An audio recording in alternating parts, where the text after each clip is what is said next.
this. Ladies and gentlemen, gender nonconforming and trans deities, sit back and take in this live stream from your computer or phone screen and kick it with the Hoodoisie. The Hoodoisie is teamed up with Southside Weekly to keep it radical in the time of Corona and bring you pandemic issues. Pandemic issues are weekly episodes where we'll be giving you the critical analysis and stories that mainstream media is not. I'm your co-host, Ricardo Gamboa, or Ricardo Gamboa. Pronouns are they, them, or sexy, genius, revolutionary, or I've been wearing my pajamas since March. And this is our... this is your co-host, Jackie Serrato, editor-in-chief of the Southside Weekly. And my pronouns are she, her, hers. Nice. Tonight's show is entitled Big Environmental Racism in Little Village, and it is addressing the Hilco bombing of our neighborhood. That's right. On April 11th, Hilco demolished a Crawford plant, exploding toxic dust into the air during a respiratory pandemic and threatening thousands of lives, while our reps like Mayor Lightfoot and Alderman Rodriguez and Cardenas let it happen. Our guests tonight are the warriors that got the people's back and fighting this on the front lines. Jackie, who are we talking with tonight? So tonight we're talking with Juliana Pino, who is the policy director of the Little Village Environmental Justice Organization, El Vejo, and Billy Drew, a founding member of Neighbors for Environmental Justice, that was founded to take on Mad Asphalt in McKinley Park in the Southwest side. So Juliana and Billy, let's start with the basics. A little over a week ago, it was a Saturday morning, Hilco decides to demolish a century-old smokestack that used to belong to the old Crawford coal plant on Pulaski by the I-55. Can you just walk us through exactly what happened? What was the response from local residents? And what are your organizations doing about it? Yes, thank you. Thanks, y'all, for joining us today. I'm Juliana Pino. As they wonderfully introduced me, I use she, her pronouns. So what happened?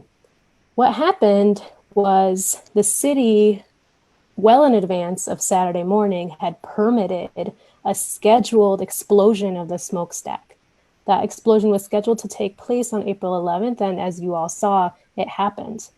The explosion itself, so the smokestack was demolished. It was supposed to be demolished with a whole range of strategies to contain the dust, right? Y'all who saw the video saw after the smokestack hit the ground, a huge cloud of dust and debris came over homes and homes and homes, blocks and blocks and blocks outside of the site where the demolition is happening.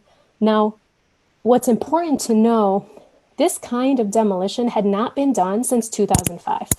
This was an unprecedented event, and actually these kinds of demolitions are banned in Chicago by implosion, the kind of explosion that you all saw, unless the commissioner of buildings overrides that and allows a permit to go through. So the city already has known for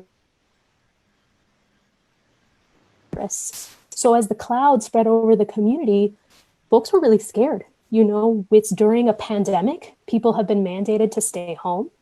Folks were in their homes while this happened, as well as outside, with almost no warning.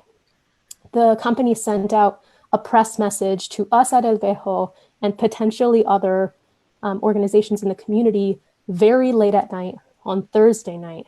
We immediately contacted everybody that we could think of and organized and tried to let as many community members know as we could that, hey, this thing is planned. This is going to be dangerous. They're claiming it's going to be safe. We're extremely concerned because this company has lied again and again and again and has had major safety problems about how this is going to go down. We did everything we could to try and stop it. We had no idea that our local alderman knew about it and had not told the community. And unfortunately, this COVID catastrophe, this toxic tragedy happened on Saturday morning. And as a result of that, you have community members experiencing asthmatic responses, respiratory distress above and beyond what they already experienced due to the long legacy of environmental racism in Little Village.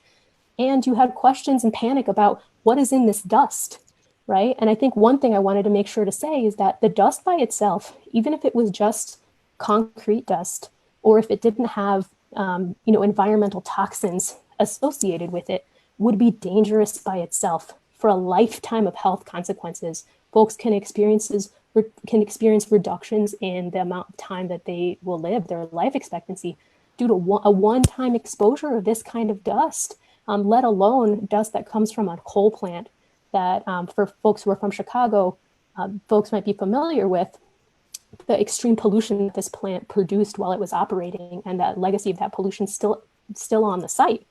So then there's that introduces additional questions about what was in the smokestack, what was in that dust, that could be causing potential health consequences for a really long time. We're responding through a number of different methods. El Viejo is well known for our organizing on these issues. We have a long track record in the community of, battling industrial actors who really believe that they can dump on Black and brown people with impunity, with no consequences. And they have great allies in the broken processes of the city and in the ethical and moral failure of leaders to do something, to intervene when they had the power to expose what could happen, or to interrupt the procedural process through their authority.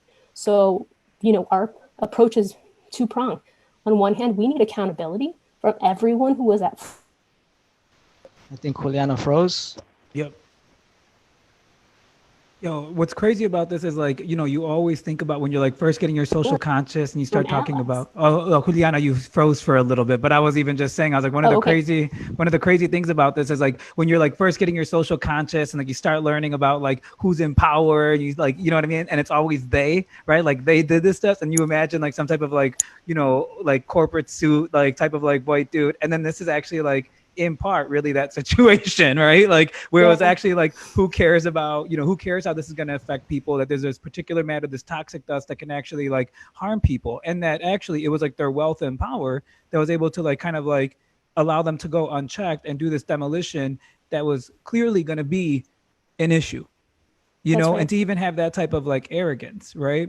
So, I mean, you were saying that El Viejo has been doing a ton of stuff for organizing in Little Village. I know you guys have been tackling the recycling plants in there in past years, and, kind of some of the those type of, environmental criminals in that area. And what was some of the other stuff that's going on specifically now in response to this? Because I know you guys just had a caravan this morning. Yes, so we've been organizing actions, digital press conferences. We had a really great nonviolent direct action this morning, being mindful of the dangers that COVID presents. We held a car protest, and we had a chain of cars 3 miles long that went from the Little Village Lawndale High School campus by the coal plant to see, what is this facility, especially for folks who are out and we went by Pilsen, we went by Cook County Jail. Important in Pilsen, for folks who aren't aware, Hilco also owns Fisk, the other former coal plant that was running at the same time as Crawford. So that's a huge concern. That's a red flag for anybody who lives in Pilsen, who cares about Pilsen. They're on the same threat due to having the site owner that's completely irresponsible and doesn't care about the community. So we had a car caravan pass there. We passed by Hilco's headquarters, which, by the way, is 111 Wacker for anybody who wants to know. And we also went by City Hall to make it really clear this is unacceptable. And the company, as well as the city, as well as the aldermen who were involved with not stopping, all need to be mutually held accountable. And we need the highest level of enforcement against the company, but also we need the highest level of system change so that these kinds of events, which in this case seemed exceptional because it was so visible, that these kinds of events, which are actually regular environmental catastrophes in Black and brown communities across Chicago, they happen regularly, that these cannot continue. Yeah, and Billy, so Neighborhoods for Justice, right? Neighborhoods for Environmental Justice, you guys are kind of came together in 2018 because in McKinley Park to battle Matt Asphalt. And then kind of also, right, we know that Little Village is divided up into two wards. One is Alderman Rodriguez's ward, and the other is Alderman Cardenaz's ward, which also does extend to McKinley Park. So can you tell me how you all have been involved in responding to, the demolition and this nonsense? Right. So like you said, we're a new environmental justice organization. We started up 2 years ago in response to the Matt Asphalt plant being built without any community notice whatsoever. The alderman knew about it. He took money from the company that runs it, thousands of dollars in campaign contributions. And hold up, just the irony of that. Cardenas sits on the environmental committee for the city of Chicago and is letting this like toxic asphalt plant being like straight up built in his in his ward. Go ahead, sorry. Right, shamelessly. I mean, he took the money after the fact that we, made this an issue, called him out publicly, held public meetings, right, which he only came to one. And since then, we've been mobilizing, organizing against this this plant. The IEPA dropped the ball. We know this because we did FOIA requests.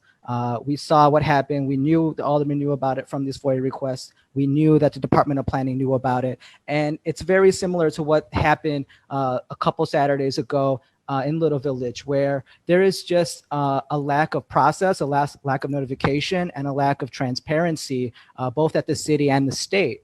And so what we've been doing is making sure people know the fact that this company, the asphalt plant, which is right across the street from a park, less than 1,000 feet from two schools, and less than 1,000 feet from the nearest home, that they're actually operating on an expired permit, and they are attempting to get a 10-year permit, and we're organizing the community to make sure that they don't get that permit, right? And we're holding our elected officials accountable to let them know that they need to stand with the community, including Alderman Cardenas, including all of the elected officials, right? And so we're in solidarity with the Little Village community, Neighbors for Environmental Justices. We're building our base. We want to make sure that other groups, other folks, and other communities can take our model and perhaps start mobilizing against things that are happening, because this isn't just a bad actor like how the mayor is trying to frame it and spin this. I mean, we're seeing a cover up right now where they're just trying to say we're going to find them $68,000, commission a couple reports, and throw up some monitors, and oh, by the way, the company is going to throw up some trees and some solar panels. Like, that's not what this is about. We need systemic reform. We need other communities to mobilize and know that there's these things happening in their communities. It's just the fact that we don't really know about it. And that footage that was captured, that drone footage that was captured of that demolition, was so powerful and so impactful that we finally caught them red-handed, and we can finally hold them accountable. And we can't lose this momentum right now. I know we're in a very difficult situation with the pandemic, and that is a very serious. We need to, help our communities in all ways possible. But mobilizing and making people aware and organizing is the only way in which we're going to get environmental justice and fight environmental racism, really, because that's what this is.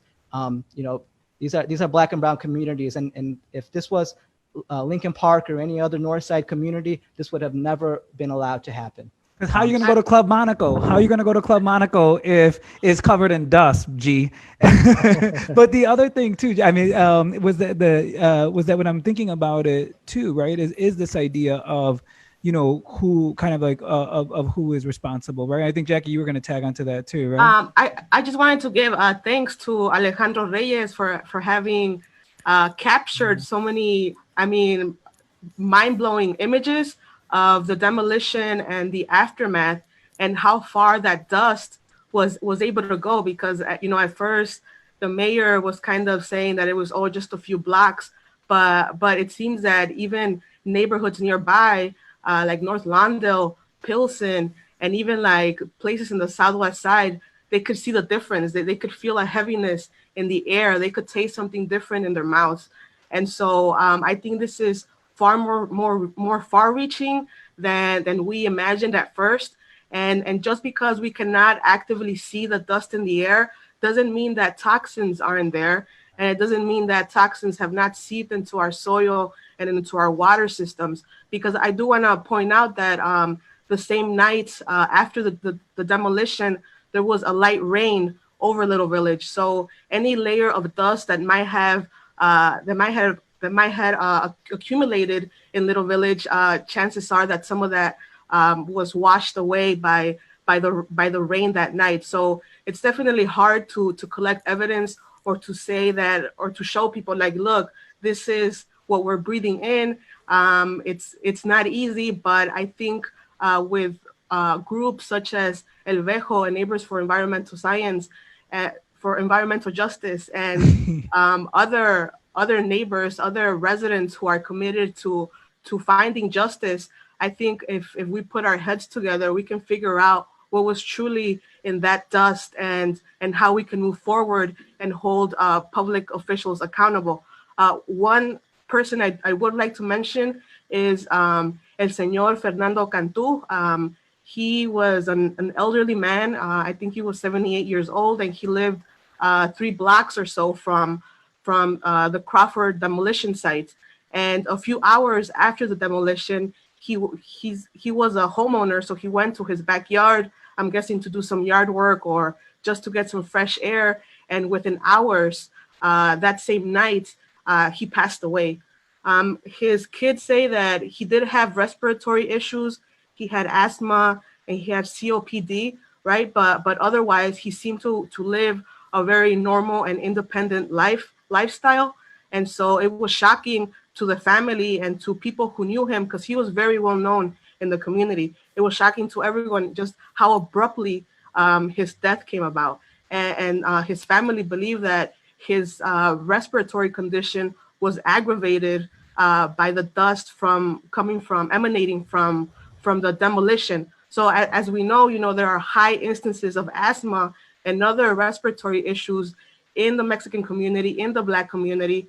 And so does that mean that we have to be sentenced to death just because these developers want to build in our neighborhoods? I think there's a lot of questions that we need to be asking. Yeah, I mean, so I think you wanted to bring up Senor Cantu, local resident. I want to bring up a different local resident of Little Village, and that's Alderman Mike Rodriguez. So I think one of the most interesting things about this is the way, he's is actually watching him pancake it up. And I mean, like flip-flopping, when it comes to kind of questions around accountability. First, it was like, feigning kind of like ignorance or feigning that he had been betrayed, right? Didn't know that the company was going to do things in this way. And then it was also saying that, he hadn't been told, and then saying that he couldn't have done anything about it, but then saying that he did try and approach people about it. And, so I know Juliana, like Levejo, and like, kind of are in a regular communication with him. Is that true? Was he completely clueless of this? Was he warned of the possible kind of dangers that it held? Did is he accountable? Is he responsible in part? I would say the answer is yes. I think he is responsible in part. Oh, I knew it, Julia. He was warned, if we go back, let's go back to before he was even an elected official in the neighborhood. We held with Vota Con Ganas a town hall debate amongst the different candidates for the seat in Little Village. And in that discussion, question after question came up about Hilco, about what their intentions were with the neighborhood practices, and it was immediately apparent that this company did not intend to do right by the community. They did not intend to do right by the community. They had been violating laws in other places, so he knew even before he was elected. We've warned him time and time again not to trust them, that they lie, that they have lied regularly, and that even if they claim to be following the law, that also cannot be trusted. So any information that he has that's privileged, he needs to be sharing it with the community immediately and using his power to stop them from violating the community's rights. That was a precedent. That was the baseline. In this situation, he found out about this planned explosion at least 10 days before it happened, and he did not notify anybody. He didn't call us. He didn't tell other residents. He has apologized for that since. I should have known. I should have known better. He did know better. He did know better because he had been warned, and he didn't use his power to try and leverage even the media or any other venue to say, hey, this company does not have good intentions with the community. We've been told that they don't follow best practices. In fact, in December, a worker on site died because he fell to his death due to their negligent safety practices. We just went through this with Hilco and their contractors. So for him to say, I didn't really know, and then later claim that he tried to stop it is frankly disingenuous and unforgivable. Well, I also think it's kind of what really is underneath that is the kind of complicated relationship that he has with Hilco even before being elected. First of all, I think we need to acknowledge that Mike Rodriguez barely got into office, right? He did win 64% of the vote, but it was actually one of the lowest voter turnouts in Chicago history and, in recent memory.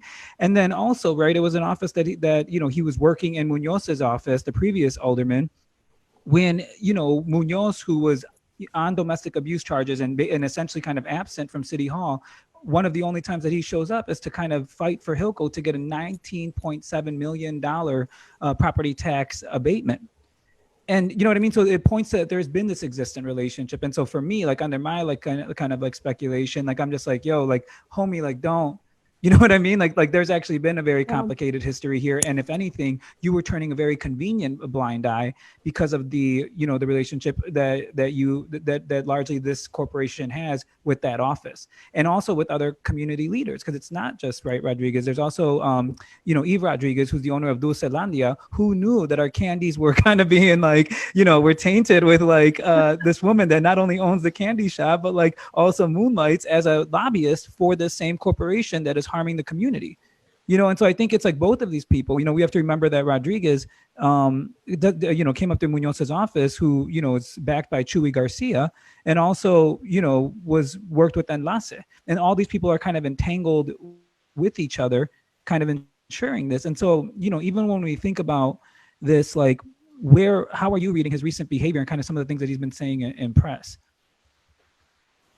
I think I'm reading his behavior, and I'm also reading the mayor's behavior as a game of let's put the blame on the other part of the system. Yes, this is a systemic failure. Yes, there are multiple people who are to blame, but that means all of those people are to blame. That doesn't mean any one person is shouldering the entirety of the fault here. Yes, we should be holding these lobbyists who worked on the behalf of the company to deliver quote unquote support of Little Village residents to city council when they made that decision to give Hilco the money, right? The reason that those votes had cover was because, you know, Eve Rodriguez, other lobbyists were there recruiting from their groups in the community to say, hey, Little Village businesses are so excited that this massive polluting warehouse is going to be bringing dozens of trucks here. Like, isn't that great? And that was frankly not representative of the community. Even now you hear Lightfoot saying in her press conferences, well, I've heard from Little Village community leaders, they're still really excited about this project. That's just not true, right? That's not representative of the community. Thousands of people in the community have been against this project from the beginning. And what you have are a very small group of very affluent, which is also not representative of the Little Village community members, misrepresenting the desires of the community. They want good jobs, they want protection, they want to ensure good neighbors are in the neighborhood. This isn't about, oh, all industrial actors are bad. This is about why allow the worst of the worst of the worst into Black and brown communities again and again and actually court them, pay them to poison people and act like that's totally fine, right? That's the actual perspective of community members, not what you hear from this small, elite, privileged group. And also like how it works, right? Even Fran Spielman, right, the journalist, you know, tweeted like, oh, the mayor said, you know, made sure to tweet that quote from the mayor about community residents are okay with it. Didn't take her time, obviously, to talk to anybody else or share any other kind of countering perspective, right? And so it's kind of like quipping a trash journalist, Fran. And Billy, I mean, like, so Cardenas, you know, how do you like when one of the things that's happened is even Cardenas has kind of like taken the podium and certain type of like public appearances around this. How are you kind of reading those things? Yeah, I mean, it's bullshit. I mean, he's just you know, grandstanding and really not doing anything substantive. Strongly worded letters are not going to cut it anymore. And going back to the point of accountability, though, you know, it was Ricardo Munoz who supported the tax incentive, right? And did a lot of other things for this project to greenlight it. Now, you know, the question is, was the current alderman in support of that? And you know, the community was organizing against this facility for many years prior to this, and even you know, from what I understand, submitted their own proposal for the redevelopment of this site that was you know, had green jobs, good paying jobs for the community. It would actually be sustainable. That was ignored completely, and the alderman went ahead and supported this on the premise that they were going to throw up solar panels, that they were going to plant some trees, and that was good enough for him. And that's just not good enough. And, you know, these are people who call themselves progressives, and we need to hold progressives to a higher standard, right? There needs to be that political will. Right now, I think Alderman Rodriguez has to stand with the community right now more than ever, and really show that he is going to fix this problem and introduce legislation to fix this problem, and listen to El Vejo and follow their lead, right? Because they were right and Ricardo Munoz was wrong, and nobody held Ricardo Munoz accountable when he did that, right? And so are the people around Mike Rodriguez going to hold him accountable as they didn't hold Munoz accountable? And I think that's the real question here. And going back, I mean, that's some hopeful ass shit, though, right? I mean, because like, let's be real, who holds Latino politicians accountable, right? Who held Danny Solis accountable, right? When he was basically letting Pilsen get gentrified, and he was, over here getting happy endings and in secret massage parlors, right? Like who, on the city's dime, right? Like who held, we're talking about the Latino progressive, right? When we think about that, there's a certain names that come to mind, right? Like Chuy Garcia, Aaron Ortiz, a lot of the people that have kind of, congealed in the Latino Leadership Council, right? But even that council, so much of their money coming from, and even so much of the surrogates that, Chuy Garcia tried to run in aldermanic elections, Hilario Dominguez, Tanya Patiño, right? And that whole, again, that Latino Leadership Council and their proxies were receiving money from environmental offenders, right? Like Howard Labkin, who is the owner of General Irons and Rose Worldwide, right? They were trying to push a shredder in Pilsen. And so for my thing is like, do you feel it? Don't you think that that's just some like hopeful ass shit? Because like, someone like, some of these men have been in power for years. For me, it's like the consequence for someone like Mike Rodriguez is that he be a one-term alderman. And what people really need to be doing is getting a one-term and is taking action to make sure we have someone that's actually going to be representative of our communities in those offices. Mm-hmm.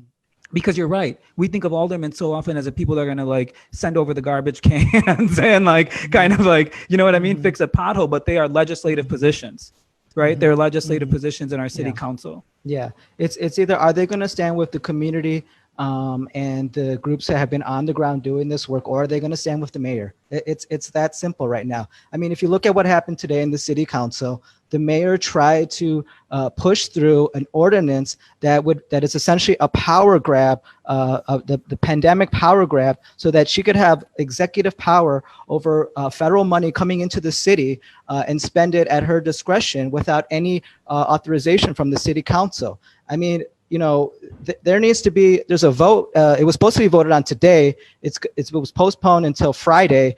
I really hope Alderman Mike Rodriguez and Cardenas vote no on that, right? Because it was that executive power that enabled this thing to happen, where there was sign off from these departments, and there was, according to him, there was no ability for that alderman to block it, right? And so there's one thing that he can do immediately, but also to the point of all the elected officials on the Southwest side, they need to see this map if they haven't already seen this. But this map is a map of Chicago, and I hope you can share it, Ricardo. Yeah, I'll put it on our post, on our website. But essentially what it's saying here is that the Southwest side has been a dumping ground, right? Like you said, and so has the Southeast side, a dumping ground for years and continues to be, with new facilities being approved, right? And so they really need to be on the side of the communities and doing everything they can as a top issue, because this is very serious. And we're learning right now from the pandemic that air pollution is actually making it more vulnerable for these communities who are already vulnerable, because of this disinvestment, historic disinvestment, because of these economic disparities, right? Another point I wanted to mention is that Juliana, you brought this up in our prep meeting, but when that smokestack came down, it caused vibrations to go throughout the entire neighborhood. And what that did was all of these lead service lines that are going into these homes, it caused all of that lead to go into that water. Where is the city's plan to remove and replace all of these lead service lines that are disproportionately impacting Black and Latino communities who don't have the ability to buy water filters, right? And so where is the Department of Health in testing that? And more importantly, what is going to be done about it long term, so that our children aren't being poisoned with lead. And more importantly, who the hell is managing Alderman Cardenas's Twitter? Because it is a goddamn embarrassing travesty. He makes tweets about Blue's Clues on that thing, and that is not a joke. I mean, I think that there's something interesting there that's a pattern right now, which is that officials are trying to use the power of memes, of laugh culture to obscure the very real environmental and racist crimes that are happening under their watch, and in some cases, like, supported by their watch. And you see in the situation with the lead service lines, I've been working with partners for months, years, to get that problem addressed, because I knew, like, this is a cumulative problem for communities. Folks every day are exposed to this risk. And in a situation like this, you have a huge explosion shaking up all those lines that dislodges a bunch of lead, then the drinking water is additionally compromised for these folks who are expected to stay home under a pandemic. So you have a confluence of this, like, current racist system where individual decision makers, the commissioner of buildings, the commissioner of public health, the commissioner of the Department of Planning, the folks in the mayor's office, the mayor herself, have contributed to decision making alongside aldermen in the past. Only recently was aldermanic prerogative changed, right? A legacy of aldermanic decision making as well. And some of those aldermen still have close ties with industrials, even though they're technically closed out of the process. They're still using their power to advance the interests of these polluters in their communities. Absolutely bet on that, right? So you have that coming into contact with poor, disastrous emergency management for Black and Brown communities under this pandemic. This wasn't just a toxic tragedy, right? I called it earlier a COVID catastrophe, because that is also what's happening here. Lightfoot, in using memes, Cardenas, and trying to talk about Blue's Clues, are in this moment of, look at us being strong on COVID-19. Look at us trying to protect communities. But we know you can't be strong on COVID-19 if you're not addressing the very real racial disparity of who is being impacted. We know Black and Brown people are dying, right? They're dying faster in more concentrated, and partly that's because all of these conditions are a result of constant divestment, constant neglect, and environmental racism by the same decision makers who are now claiming to do right, to care about these inequities. You can't have it both ways.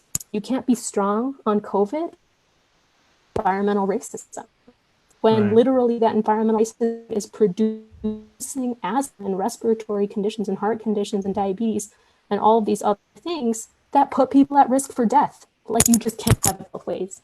And not with the memes. So I think one of the other weaknesses that we have in Little Village as a community, and Billy brought that up earlier, is that we don't go out to vote. I mean, historically, just a handful of thousands of people. I mean, a couple, maybe 3,000-4,000 people go out and vote every election, if that. So I think we have to ask ourselves, why aren't people feeling motivated, or why don't they feel empowered to go out and vote? Because, I mean, yes, one thing is immigration status, another thing is citizenship status, but also people are not registering to vote if they're eligible, and if they are registered to vote, they're not feeling motivated. They don't feel a calling to go out and make their vote count. So I think long-term politicians, people who are career politicians, are taking advantage of the fact that people don't vote to kind of manipulate the political scene in their favor. And as we know, Chewy is from Little Village, right? It's part of our neighborhood pride to be proud of somebody who comes out of the neighborhood and makes it big. But my question is, if these people that make it out of the neighborhood and get these big positions and big titles, if they don't come back and advocate for us, then really, what is the point? I think it's a lost cause. So I think that we need to kind of think about what is our voting power, but also if we're talking about a one-term alderman or voting out an alderman, what is the alternative? Do we have an alternative? I don't know if we have the vehicles in Little Village where we are prepping young people to become quote unquote viable candidates to run in the 22nd ward. It's something that we have seen candidates, in the past elections, but I don't really see young people, millennials, who are as politically engaged as, in my opinion, they should be. So I think it's just something to keep in mind. If we were to get rid of whatever leadership is in place, what is going to replace it, and how are we preparing that leadership to take over? Right now, we're seeing that there are opportunists who are jumping on this disaster. There are 2 class action lawsuits going on, and both of these lawsuits include names that, in my opinion, are politically motivated, or they are politically connected, each one of them. So if we're talking about suing Hilco or suing the city or whatever the case may be, and if we're going to call it a class action lawsuit, how do we prevent from residents who were truly impacted by this disaster to fall through the cracks? How do we make sure that they are really getting the justice that they deserve?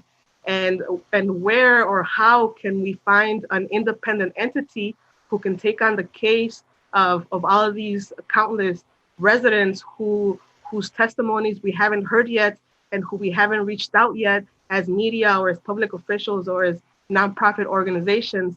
How do we make sure that whatever justice is brought to the table is equitable and is comprehensive? Yeah, thank you, Jackie, for making that point. I think it's important to understand that in environmental justice communities across the country, there have been successes and failures with legal routes to address environmental harms. On one hand, right, organizations like ours and a number of the organizations across the city in environmental justice communities, like People for Community Recovery in Altgeld Gardens, right? Southeast Side Coalition to Ban Pet Coke, Southeast Environmental Task Force on the Southeast Side, Blacks and Green in Woodlawn.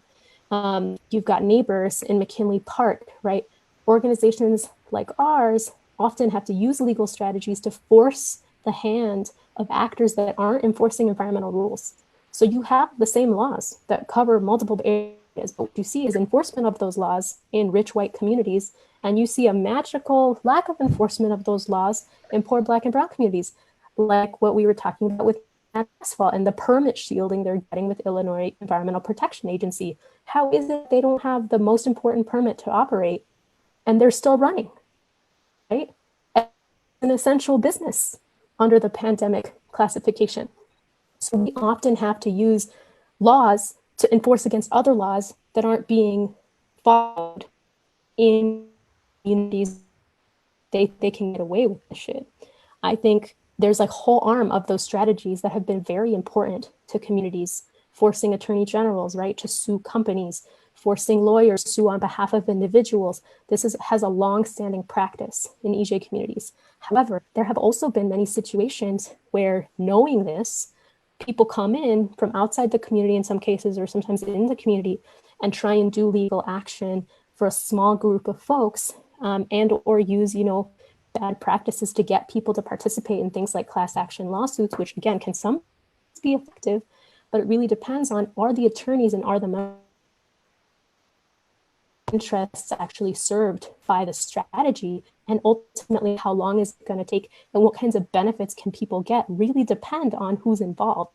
And so it matters so much that folks are given as much information as possible so that they can make appropriate choices, because without knowing that, folks might be in fact participating in the class and like signing away some of their rights to engage in other legal strategies, right? Because sometimes you have to use multiple ways to hold companies accountable. So I think I would say approach any of those strategies with caution, get as much information as you can. And if you don't have your own attorney, that's also something to consider, because you might want to be engaging with, if there are external attorneys approaching you, you might need your own attorney to give you some advice about, hey, who is this person? What is their track record amongst attorneys? What are they known for? Who have they rolled with? And to give you the appropriate context to make the decision as a resident. We can't comment on the details of either of the suits, right? We haven't taken any position on that, and we don't normally. But I would just urge folks, while these strategies have worked in some places, be extremely careful as you consider your legal options. Yeah, I mean, one of the things that I'm thinking about too, right, is like when we when we think about, right, like the level of compounded marginalization of like from agency that's happening right here, right? We have people that we have a kind of like the city government kind of like that having a hand in this and responsible, right? Like corporate entities having a hand in it and that are being responsible. And then we have even kind of like outside interest, right? These kind of variant interests, like, lawyers and individuals that are going to kind of like try and ride this politically so they can pop up these class action suits, right? And then you think about like who tends to live in these communities, right? Where it's oftentimes people that are just trying to figure out like how to survive, you know what I mean? That are, Right. and that are also like so marginalized in so many ways, right? Who are the essential workers? They're low income, Right. low income individuals, and in places where, we know and grew up, like across the South Side and the West Side, that, are kind of like, are kind of cut off. And something like Little Village Environmental Justice Organization, right, has kind of been around for a long, has been around for a long time, right? Like it's kind of a respected organization that we all know does the work, right? And is able to, and has had a vocabulary around environmental justice for a long time. But, and so one of the things I'm wondering is like, what can we do now? Because even when the city does, address and try and reconcile this issue, it's Lori Lightfoot giving them a $68,000 fine. So the same company that our city gave a almost $20 million abatement for, property tax abatement for, is now, is only fining them $68,000. And we know in this type of healthcare system that can't even cover, more than a few people's medical bills that might result from this, right?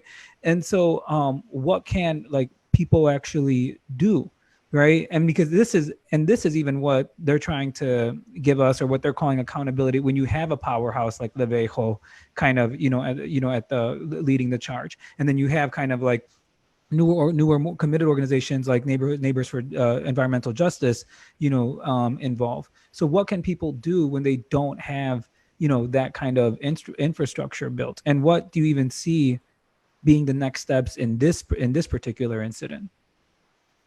Absolutely. So on the next actions related to our campaign, we will be releasing an update for folks. We put out an initial plans and almost immediately after this happened.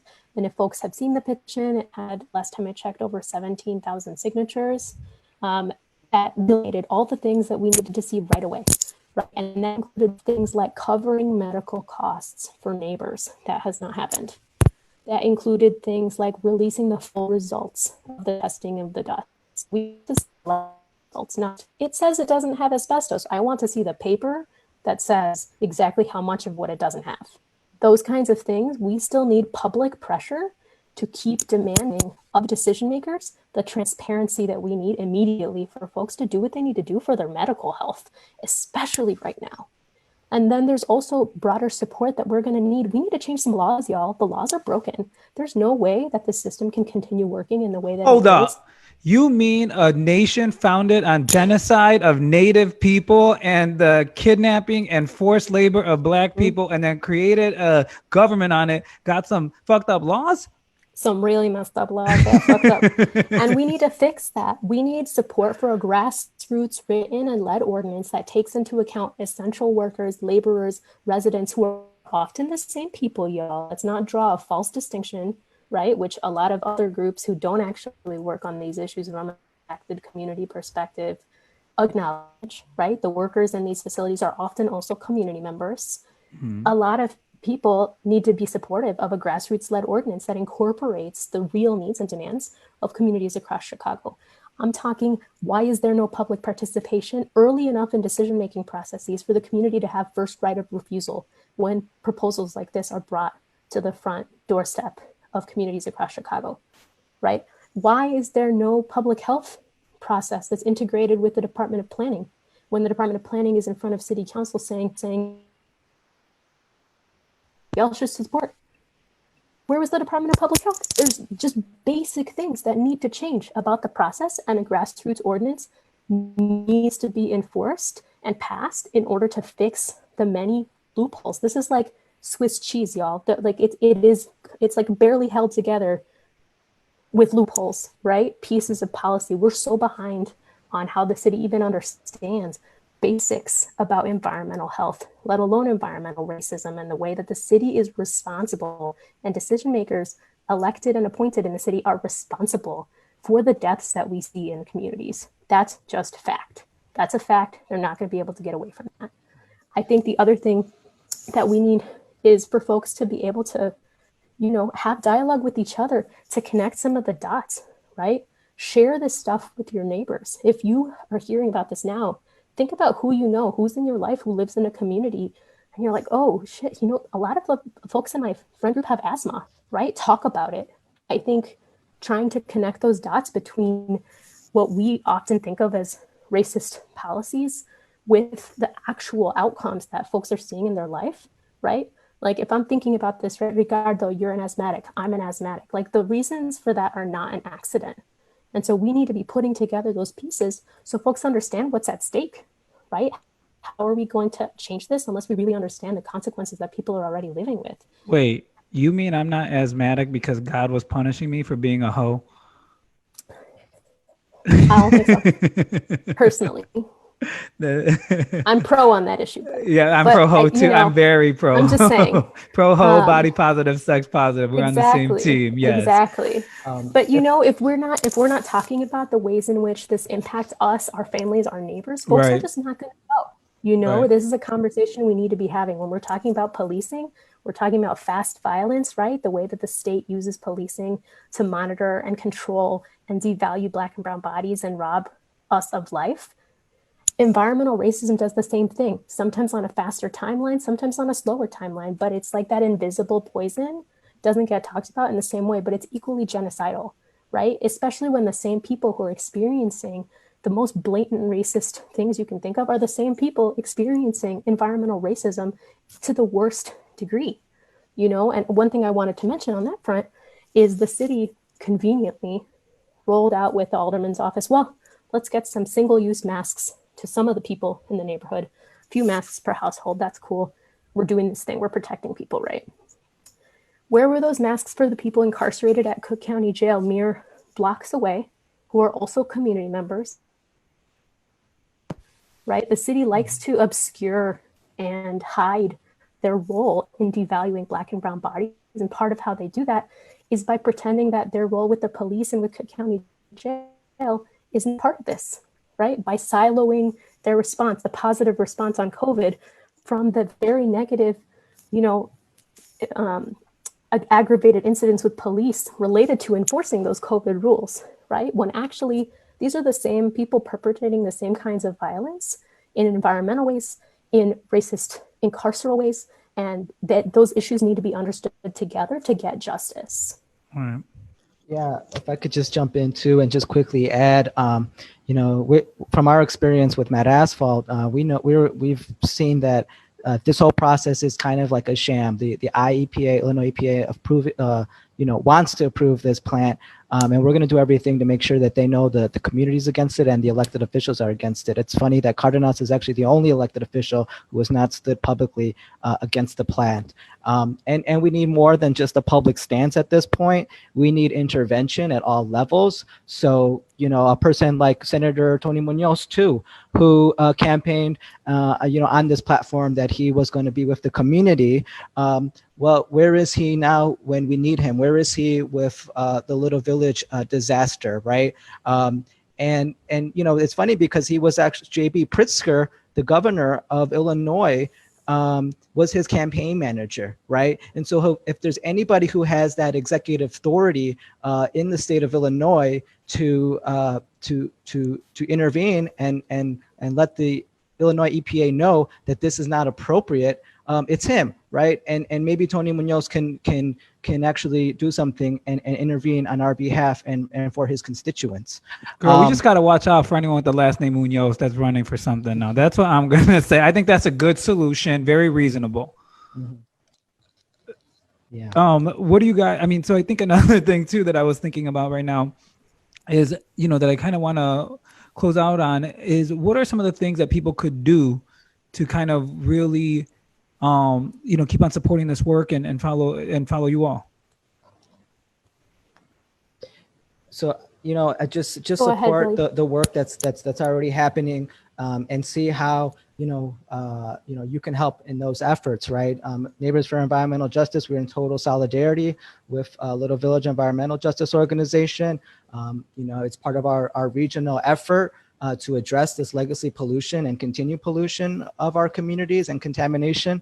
And we want, we're part of a citywide network. We're working with our friends and allies on the southeast side who have been working hard to ban pet coke, a byproduct of petroleum production, right? And so it's a citywide effort of environmental groups that are really pushing for an environmental justice platform, right?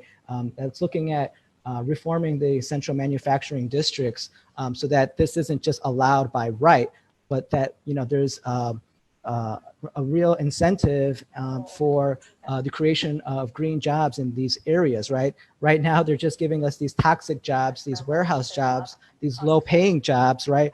And that are to serve the interest of corporations like Amazon and this last mile distribution model that's taking over the world with the new trend of e-commerce, right? These trucks are bad. Where's the effort to at least make these trucks electric trucks? Where are the rights for these workers in these warehouses and their wages, right? We're seeing right now what's going on with COVID-19, the Amazon DCHI1 Amazonians United, right? They're organizing for better conditions on the Southwest side in a warehouse, right? So this is horrible, right? We can't just accept this. We need to be, proposing proposals like Alvejo has been, right? And actually having the political will to step up and execute those plans and on behalf of their constituents, right?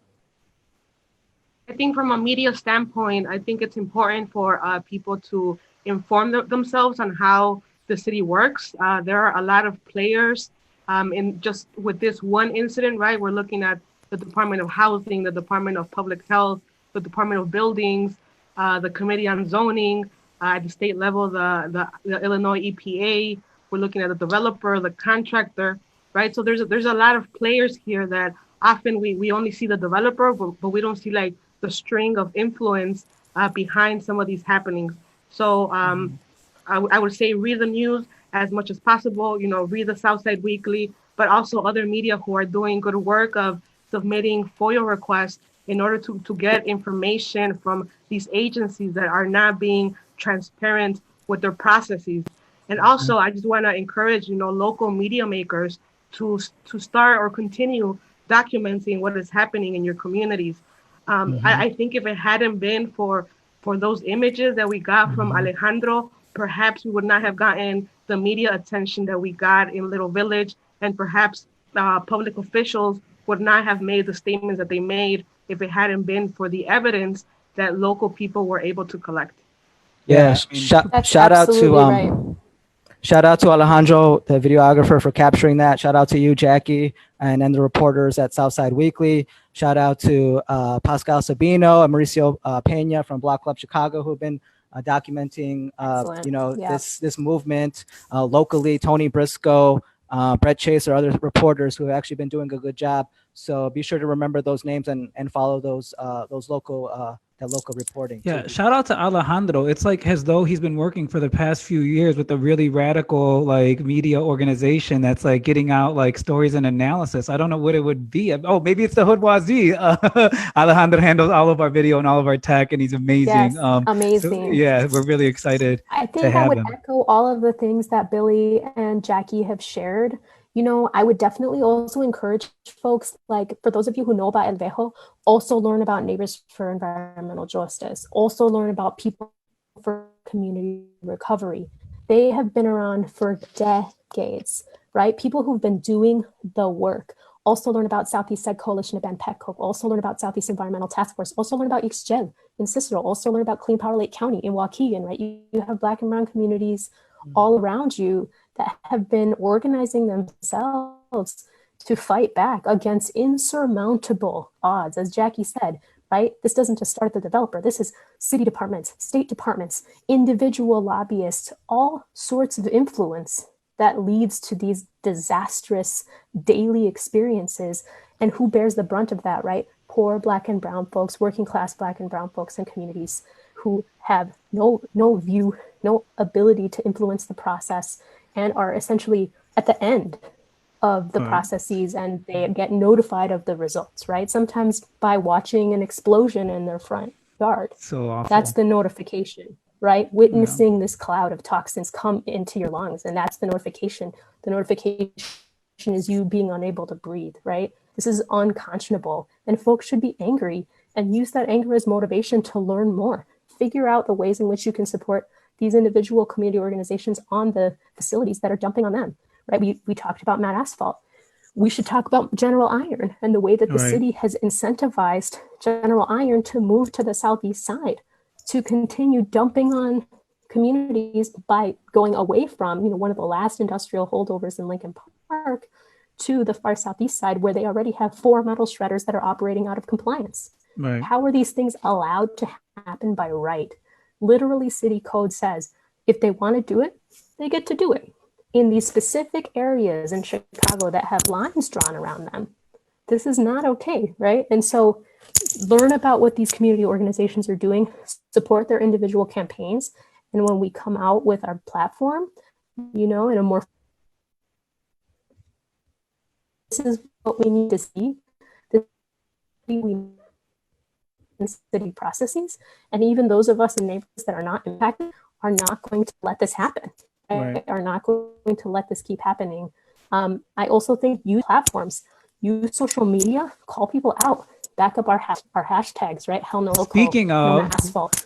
We support the Earth Day to May Day events that we're doing in cooperation with labor organizations like Warehouse Workers for Justice and others who are fighting for working conditions of people in these facilities, right? We can't just be talking about these things in isolated ways. And I think that there's so many ways that folks can back us up and support, continue to sign the petition that we have out.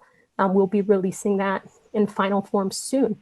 But I would say that your outrage is felt. We really appreciate the folks who've come to learn about this issue recently and who are just super upset, because it helps put it in perspective. Those of us who've been upset for years, right? Sometimes you need that extra boost of energy, that extra accountability. It helps us rally to do all the things we need to do. So any type of support that you express for what the community members are demanding, keep backing up the people that are the most impacted and the people that are doing the work. Yes, and if you want to do something right now, the Hoodoisie in the description of this post has made a ready-made tweet for you to copy and paste. So one of the things I thought a lot about, right, and thinking about this mayor and holding her accountable, is it's a very interesting kind of tactic that we haven't seen, in which she is so preoccupied with public image, right? So immediately she kind of started deflecting when she was called out around this explosion, and so many times her way of reacting to things are actually inappropriate and worried about the public face. So when several aldermen didn't vote with her on a recent piece of legislation, what she did was create a website that was essentially shaming those aldermen. When the CTU took her to task because she ran on a progressive platform, essentially copying and pasting, what they were looking for, their educational platform as hers.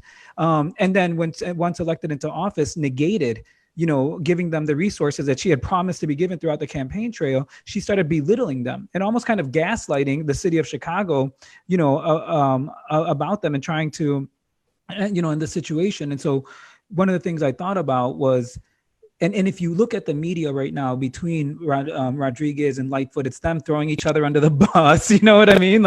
Kind of trying to put it on the other person, which, could be them trying to save their asses. It could also be them trying to confuse people. Right. And so I think 100%. One thing we really need to. So one of the things that we did in the Hoodoisie was we have a ready-made tweet that's in the description of this post. Please copy and paste it and tweet it. It is at Chicago's mayor, at Rodriguez for 22, at Alderman Cardenas are guilty and liars, death and dust on their hands. Hold Hilco accountable. So feel free to copy and paste that. We know that these politicians now worry more about what is their performative outface, rather than having any ethical commitment inwardly. So let's give them that and use that. Juliana and Billy, I want to thank you guys so much for coming on the show. Feel free to hang out for the remainder of it. Jackie's gonna break down some updates for us to look at. She'll be giving us some updates every week. And then I'm gonna do a quick Rona reflection in place of our usual Got You Last commentary. Go ahead, Jackie, take it. Thanks, Juliana and Billy. So, como se dice, Ricardo asked me to say a few things about things that are happening, either related or unrelated to Hilco. I found something that is related to Hilco. The Illinois EPA decided today to refer Hilco to the Illinois Attorney General for an investigation at the state level. As we know, there's already an investigation that Mayor Lori Lightfoot is behind. So this is citywide, but now with the Illinois EPA, who is the agency that approves environmental permits, now they are initiating their own investigation with the Illinois Attorney General. So maybe that's promising, maybe it's not, but it's definitely something to keep our eye on. And I also wanted to talk about— It was one of our demands also, I'd like to point out. Right. Oh, perfect. So my next point was that, and you already mentioned, Juliana, the petition that is going around that was started by Elvejo and has been collecting literally thousands of signatures. So whether you sign it or not, I think it's important for you to read what are the demands, given that Elvejo has been in conversation across the years with people who live close to the site.